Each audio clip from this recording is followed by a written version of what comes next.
Me gustaría decir brevemente que la reforma del año 1995 tenía varios propósitos, ¿no? Uno de ellos, en lo que ahora nos importa, era terminar con esta práctica de llevar a una especie de tercera instancia que se había dado, como relaté hace un instante. Ahora, las reformas en Chile, cuando afectan el funcionamiento del Poder Judicial, ya sea la parte orgánica o la parte procedimental, requieren que la Corte Suprema emita un oficio a ese respecto, ¿no? Me parece una forma diferente de tratarse los poderes del Estado, ¿no? Y en ese oficio de la Corte Suprema, yo en verdad no recuerdo bien si utilizó la estadística que usted ahora refiere. Lo que sí recuerdo bien es que en ese oficio la Corte Suprema, en relación con este punto, estaba de acuerdo. O sea, estaba de acuerdo en la supresión del recurso de queja, sobre todo porque se había producido un enorme recargo de trabajo en la Corte. Recuerdo haber leído en ese entonces que se estaban resolviendo al año unos 2.500 recursos de queja versus unos 800 recursos de casación en el fondo, ¿no? Incluso se proponía también en esa modificación aumentar el número de ministros y fue curioso porque en cuanto al aumento del número de ministros a 21, la Corte en su oficio manifestó su negativa, es decir, señalaban problemas de espacio físico donde sesionaba la Corte, pero lo que quiero referir ahora que señalaron fue que con la eliminación o supresión del recurso de queja ya no se iban a necesitar más salas porque se iban a poder abocar a su verdadero sentido, que era el recurso de casación en el fondo, digamos. Lo que sí era claro era este punto que he hecho énfasis en la manera discrecional como la Corte se acostumbró a utilizar el recurso de queja, ¿no? Eso sí fue una impronta que se dio desde su origen mismo, digamos. Lo utilizaba como un elemento de justicia material. Cuando consideraba que había que hacer justicia acá, lo aplicaba. Gracias. Doctor Marín, ¿se puede acercar un poco más al micrófono y cuando conteste mirar a los jueces, por favor? Correcto. ¿Puede ilustrar al tribunal, a este honorable tribunal, perdón, de qué forma se puede ver afectada la independencia objetiva interna del Poder Judicial con la utilización y acogiendo recursos de queja en casos en que la prueba debe ser valorada en conciencia? Yo creo que particularmente cuando el legislador ha sancionado que los jueces de instancia apreciarán y valorarán la prueba en conciencia, es decir, cuando pueden en su íntima convicción dar más valor a un testigo que a otro, cuando pueden preferir un informe pericial, un informe psicológico, un informe social a la declaración de algunos testigos, cuando la ley permite expresamente esa facultad y el máximo tribunal cuestiona esa facultad y le dice: ustedes no apreciaron, no valoraron bien en conciencia porque debieron haber dado mayor peso probatorio, en este caso, a la prueba testimonial que a la prueba psicológica y a la prueba social, me parece que se afecta delicadamente la independencia interna de los jueces. Y yo creo que esa es la razón por la cual el recurso de queja sufrió esa importante modificación el año 1995. Me parece, que es particularmente sensible la independencia interna cuando la valoración de la prueba es en conciencia. Perfecto. Convengamos, doctor Marín, que el recurso de queja, en este caso concreto, procedía interponerlo. Mi interpretación es que el recurso de queja era procedente porque el artículo 37 de la Ley de Menores entonces vigentes así lo preveía, y yo nunca supe de algún fallo o de algún cuestionamiento a esa mención del recurso de queja después de la reforma del año 1995 que hubiese considerado que estaba derogado. También podemos convenir que si bien hay discusión en la doctrina, la práctica permitía la invalidación de sentencias por vía de recurso de queja, ¿no es cierto? Sí, yo también tengo esa íntima convicción, pese a que la redacción de la regulación procedimental hecha el año 1995 en el Código Orgánico de Tribunales, donde ahora sí se plasmó una regulación mucho más coherente de manera legal del recurso de queja, no quedó claro en la interpretación de si el recurso de queja había sido suprimido del todo y si una vez que se acogiera un recurso de queja se podía invalidar una resolución jurisdiccional. Allí la doctrina chilena está dividida. El profesor Tavolari sostiene que no se puede invalidar, el profesor Mosquera y Maturana sostienen que sí se puede invalidar. Por lo tanto, sobre ese punto yo creo que es discutible. Mi opinión es que se puede invalidar. Doctor Marín, ¿puede ilustrar a este honorable tribunal respecto si la doctrina y la propia Corte Suprema consideran que se puede estimar que existe falta o abuso grave cuando se refiere a un tema de valoración en conciencia de la prueba? Sí, como traté de indicar en mi presentación, voy a hacer, señor presidente, algunas referencias, si esta máquina se prende, a la regulación hoy vigente del Código Orgánico de Tribunales relativa al recurso de queja.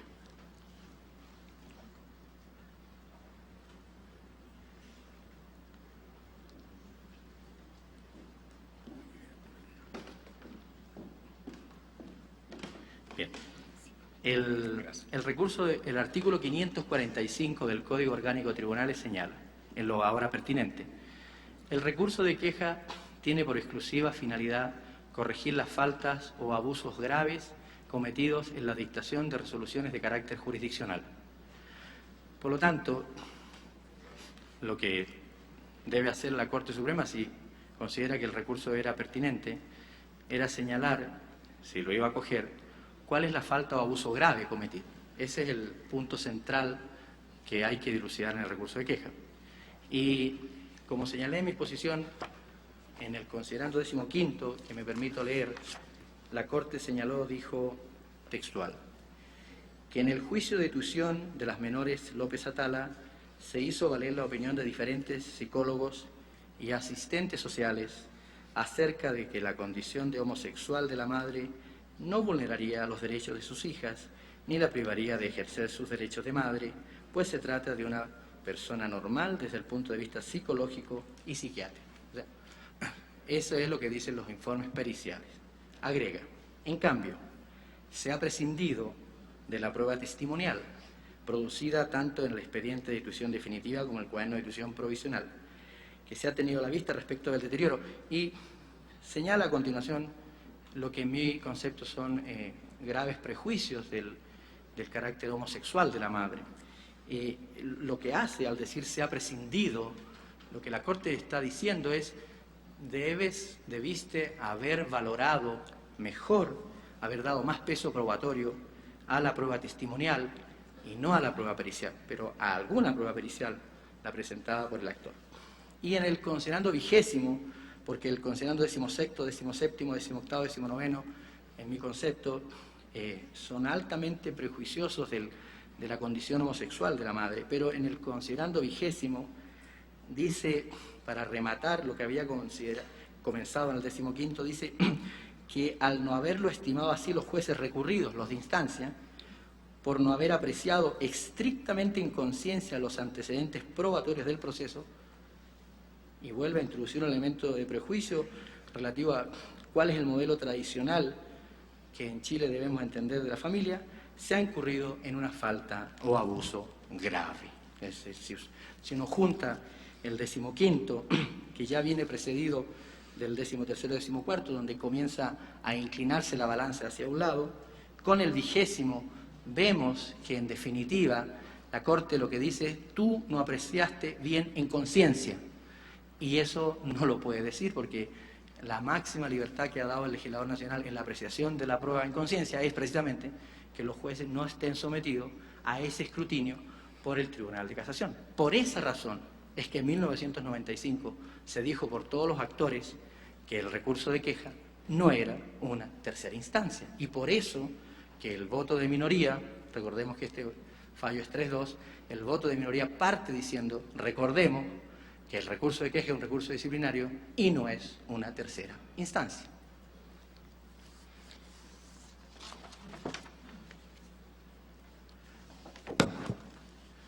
¿Existe, usted que ha revisado el fallo de la Corte Suprema respecto al recurso de queja, y señor presidente solicita autorización, está incorporado ya como prueba y por lo tanto el Estado lo conoce, si le puedo pasar una copia al señor perito del expediente, perdón, de la sentencia de la Corte Suprema, tengo copias para todos. La Secretaría lo va a recoger y lo va a distribuir inmediatamente después.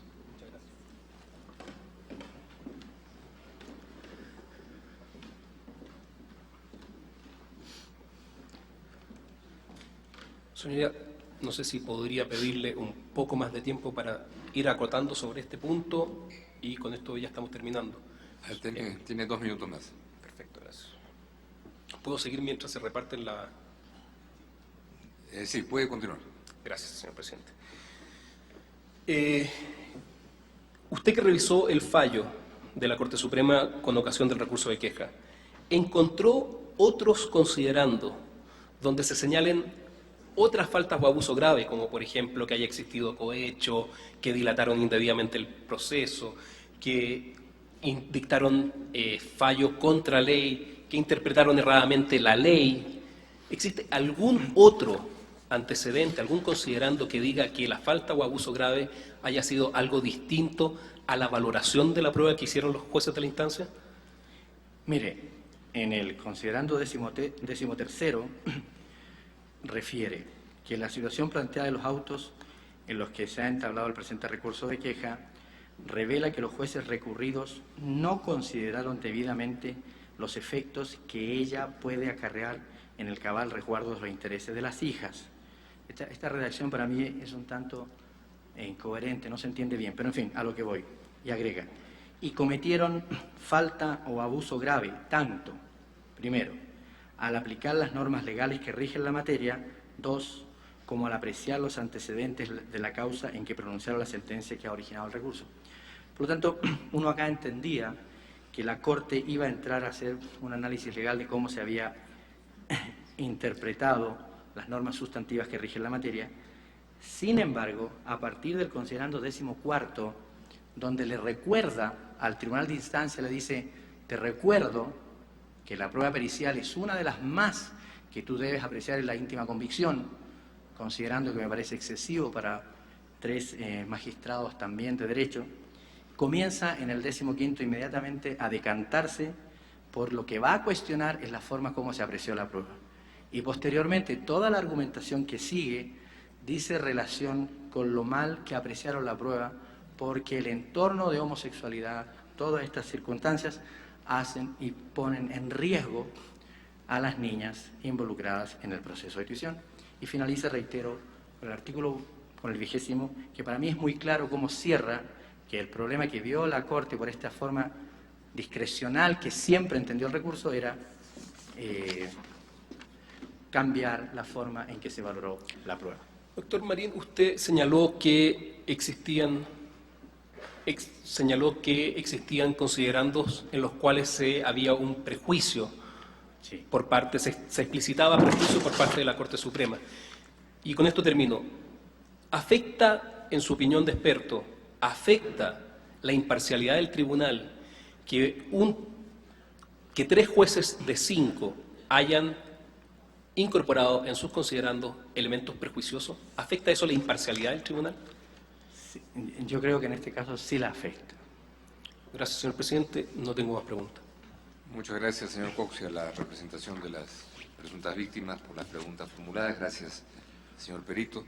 Y a continuación doy la palabra a la representación del Estado para que formule sus preguntas. Señora agente, tiene la palabra. Adelante. Muy buenos días, honorable Corte.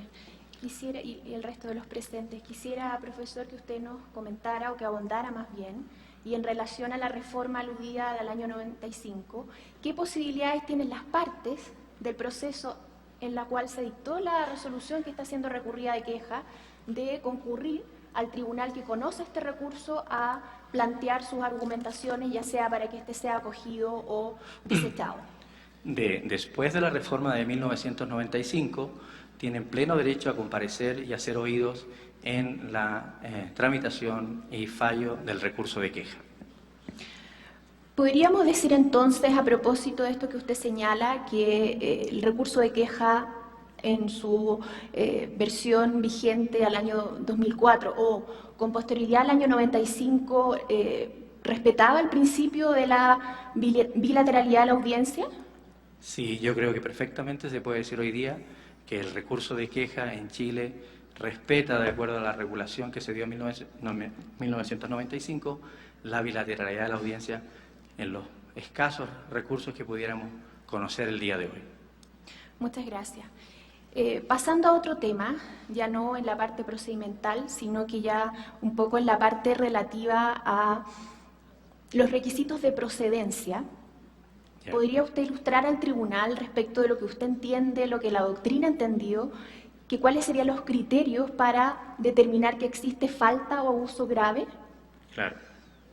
En dos aspectos, por el tiempo, tanto en relación a la ley como en relación a los hechos. Sí. Mire,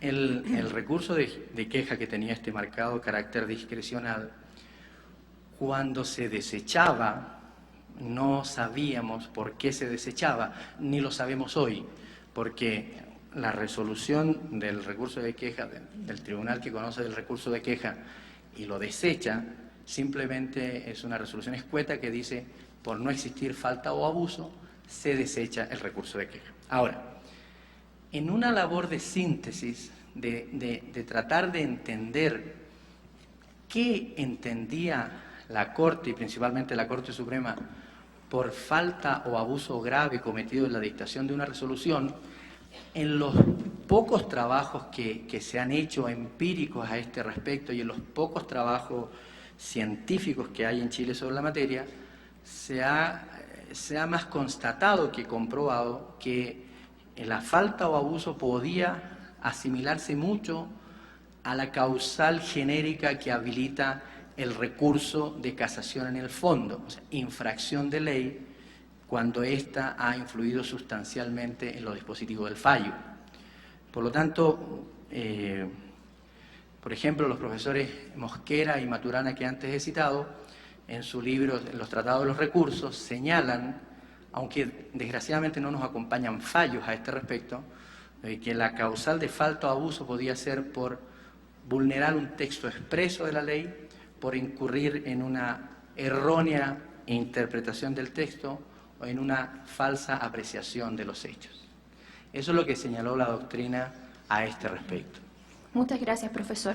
Entonces debiéramos entender que en el contexto del recurso de queja, una vez que se ha establecido esta falta o abuso grave, podría esta ser determinada a partir de una contravención formal de la ley, de una errada interpretación, pero también respecto de una falsa apreciación de los hechos. En el entendimiento que hubo del recurso de queja por los tribunales superiores de justicia antes del año 1995, eso es correcto. Ellos así lo hicieron, lo cual no quiere decir que haya sido correcto, por el contrario, siempre fue objeto de mucha crítica. Ahora, después del año 95, yo creo que la respuesta es negativa. Y, si me permite, yo quiero leer brevemente un fallo de la propia Cuarta Sala de la Corte Suprema, de la misma Cuarta Sala, con dos magistrados que concurrieron con su voto de mayoría, los magistrados Pérez y Urbano Marín.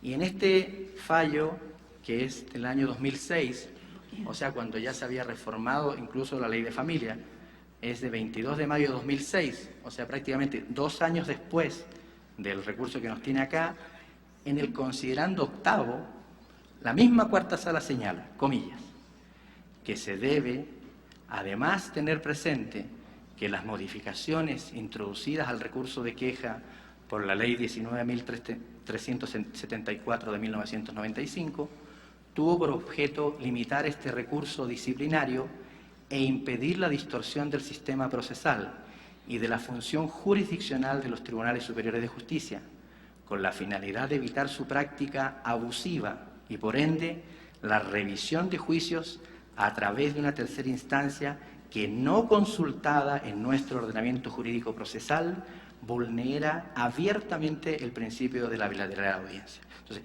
este considerando y este fallo se refiere precisamente a la modificación de 1995. Después de 1995 ya no podía entenderse más que esa práctica de utilizarlo como una tercera instancia, modificando los hechos y la valoración de la prueba, podía seguir haciéndose. Muchas gracias, profesor. Entonces, usted entendería que bajo ninguna circunstancia podría darse lugar al recurso de queja por falsa apreciación, que siempre constituiría la modificación de los hechos una tercera instancia. Esa es mi opinión. Ni siquiera por omisión de prueba, ni siquiera por infracción a las normas reguladoras de la prueba. Claro, lo que pasa es que ahí sitúa justo el tema en la diferencia que hay entre un sistema de prueba legal o tasada y un sistema de libre convicción de la prueba. La respuesta podría ser positiva, y así lo ha dicho la Corte tratándose del recurso de casación en el fondo, cuando hay una vulneración de las normas reguladoras de la prueba. Pero yo reitero, aquí yo tengo conmigo más de 40 fallos de la Corte Suprema chilena recientes, donde puesto justamente en un sistema de prueba legal o tasada, como es el que rige todavía en materia procesal civil, ha dicho de manera uniforme y unánime que la valoración de la prueba no puede ser objeto de un recurso de casación en el fondo y por lo tanto no se pueden modificar los hechos. Cito simplemente a modo de referencia: Corte Suprema, 27 de julio de 2006, Corte Suprema, 13 de julio de 2006, Corte Suprema, Rol 3002-2004. La Corte de Casación puede atender sobre esta materia tan solo la denuncia de la infracción de normas reguladoras del valor de los medios de convicción, de aquellas que establecen parámetros de apreciación de su mérito. Esto es, que obliguen a dichos magistrados a ponderar en cierto sentido, lo que no es propio de un recurso de casación en el fondo. En fin, hay muchas sentencias. Este es un tema no debatido en el sistema procesal nuestro, de que en un sistema de prueba legal o tasada, la valoración de la prueba cuando el legislador da cierta libertad, como es la prueba testimonial y pericial, no es susceptible de casación en el fondo. Menos puede serlo en un recurso de queja cuando se ha dado plena libertad al juzgador para apreciar en convicción la prueba. Muchas gracias, profesor. Entonces, ¿usted entiende que esta es la opinión mayoritaria en la doctrina? Se lo hago presente porque usted mismo ha citado el libro de los recursos procesales, a los profesores Mosquera y Maturana, el libro de los recursos procesales, que es uno de los más importantes en esta materia en el ámbito nacional, y ellos señalan que una de las causales que pueden implicar esta falta o abuso grave es precisamente la apreciación de los antecedentes del proceso por omisión de pruebas. Entiendo además que usted prologó ese libro. Sí. No, sí, simplemente quisiera dejar el punto en el sentido de que pareciera no ser una opinión mayoritaria que al menos es discutible. Yo puedo tener, lógicamente, diferencia con la opinión de don Mario, que en paz descanse, y de Cristian. En este punto pienso pueden estar equivocados en ese aspecto, pero no, lo que yo estoy citando, porque no he referido doctrina, si es mayoritario o no, he referido mi opinión.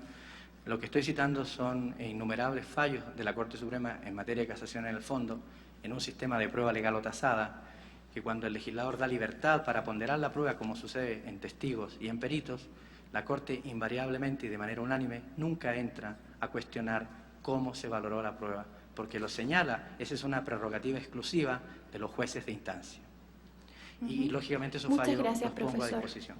Ya pasando a la sentencia que nos convoca, la sentencia de queja de la Corte Suprema, y ya no en el ámbito de la apreciación de la prueba, que nosotros entendemos que en el recurso de queja cuando se trata de omisiones de prueba, se configura una falta o abuso grave. La Corte alude en el considerando 13º que existe aplicación o que existe un abuso grave al aplicar las normas legales. ¿No cree que usted que en relación a la aplicación del concepto jurídico indeterminado o el principio del interés superior del menor, omitir testimonio u omitir prueba pudiera de una u otra manera configurar una infracción a la aplicación de ese principio? Bueno, habría que ver en el proceso de instancia mismo qué pasó con la prueba que se rindió, cuál fue la prueba que se omitió y cómo eso tendría incidencia en los aspectos que usted señala. Yo me remití a hacer un análisis del recurso de queja mismo y desde esa perspectiva, si bien es cierto lo que usted refiere en cuanto a la primera parte de las razones por las cuales se estaría configurando esa falta o abuso, también es cierto que a partir del considerando 15º uno no encuentra que la Corte haya razonado en términos de pruebas omitidas en cuanto a que no se hubiesen presentado en el juicio, sino más bien omisiones en cuanto a cómo se debían apreciar o a valorar las mismas. Hace un juego entre lo que es la prueba testimonial, supongo la prueba del actor, en relación con una serie de informes periciales, psicológicos y sociales. Lo que a mí, como informante, me llama la atención es que posteriormente no hay ninguna referencia a esa causa calificada, que supongo es la que habilitaba del 225 del Código Civil, más allá, mi opinión, pero hay expertos que saben más de esta materia, más allá de considerar que el solo carácter de homosexual es lo que habilita a esa causal calificada que alude el artículo 225, inciso 3 del Código Civil. Esa es mi interpretación del fallo. Yo no encontré omisiones probatorias, sino omisiones en cuanto a cómo debemos valorar la prueba pericial versus testimonial. Muchas gracias, profesor. Entonces, ¿usted entiende que en esta causa calificada no podría enlazarse no un antecedente de hecho, o no inmediatamente un antecedente de hecho, sino que la invocación al interés superior del menor como principio y, por lo tanto, como norma legal?